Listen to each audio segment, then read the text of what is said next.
All right, let's get into Acts 21, and we are starting at verse 15. In verses 8 through 14, and just a little bit of background of where we stopped. It had been prophesied that the will of God will be done.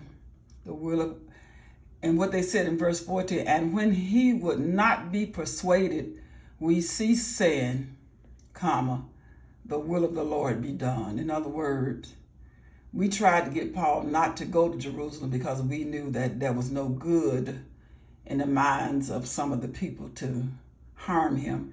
And then Paul answered, what do you mean you weep and break my heart? For I am ready not to be bound only, but also to die at Jerusalem. So let me finish what God has called me to do. Even death threats won't stop me. So let's go into verse 15. And after those days, we took up our carriages and went up to Jerusalem. There went with us also of the disciples of Caesarea, and brought with them one Manasseh and Cyprus, an old disciple with whom we should lodge. So there was an older guy that came along with them, and that's where they were going to spend some time with him. And when we were come to Jerusalem, the brethren received us gladly. And the day following, Paul went in with us unto James, and all the elders were present. So when it says us, they're talking about the person that's writing and the other disciples that are not necessarily identified with Paul, but Paul being the main speaker. And when he had saluted them, Paul saluted them, he declared particularly what things God had wrought among the Gentiles by his ministry. Let's go back and make sure I read that right. And the day following, Paul went in with us unto James, and all the elders were present. And when he had saluted them, he declared particularly what things God had done among the Gentiles by his ministry. And when they heard it, James and the elders, they glorified the Lord, made God big, and said unto him, you see, brothers, how many thousands of Jews there? Let's pull this book down. You see how many thousands of Jews are which believe, and they are all zealous of the law? He said, you see how many, it's almost like I said, like a question, but it's really as a colon. He said, you see, brother, how many thousands of Jews there are which believe, and they are zealous of the law. In other words, there's a whole bunch of Jews that believe, and they are zealous of the law, and they are informed of you. In other words, they're telling Paul, a lot of Jews believe, but they like that law now,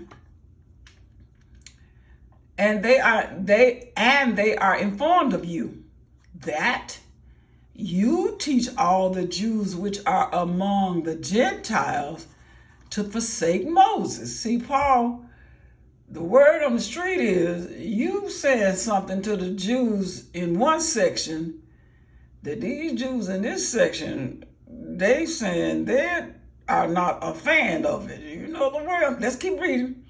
Saying that they ought not to be circumcised. You telling them that they don't have to be circumcised, neither their children, neither to walk after the customs. So you telling these folk, Paul, to break some rules.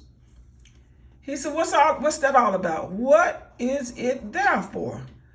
the multitude must need come together. We got to get it together, for they will hear that you are coming, or you came, or you're here.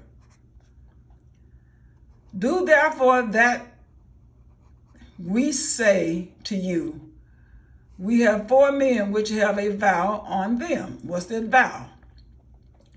Take them and purify you yourself with them. Do what they do. Obey the customs and be at charge with them, and be at charges with them, that they may shave their heads, and all may know that those things where they were informed concerning you are nothing.